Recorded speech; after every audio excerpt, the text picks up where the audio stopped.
inatakikana iwekwe. Kenya and Africa wants partnership.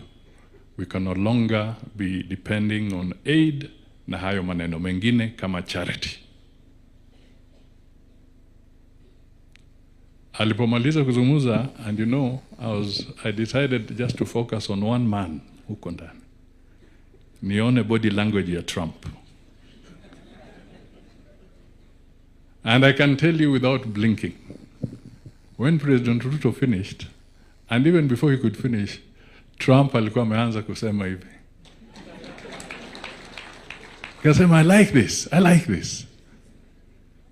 Acknowledging that he had been candid, frank, and very clear on where Kenya and Africa ought to go. That is what we need. Courage, commitment, and clarity. Our president has been providing this with distinction. Kila ambacho naweza tu kuhimiza ni kwamba kwa mambo ya kiuchumi na nini, pia alizungumza na wale wengine, World Bank and IMF, hawa wote. Alizungumza kueleza mambo mengi. And I want to take this opportunity to really thank Parliament for actually having endorsed that finance bill. It was very critical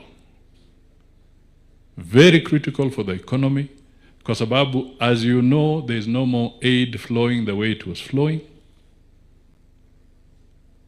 Governments must seek their own resources.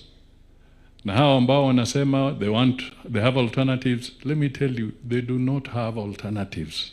Hawana. There are no alternatives. President Ruto was bold enough to tell President Trump and the G7 directly that, do you know the war in the Middle East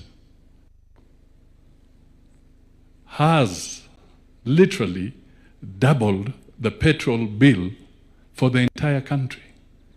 Kenya has been spending about 300 billion shillings every month on fuel importations. Now it has moved to 600 billion Kenya shillings. Na hata kama wakikomesha vita, ladies and gentlemen, the truth of the matter is that tayari the impact of the initial damage has already entered into the economy. So it is not easy. It is going to be very hard. But we can do it if we support him. My final message is this. In 2013-14, after the election, for the presidential election, there was a petition. In 2017, there was a presidential petition. In 2022, there was a presidential petition.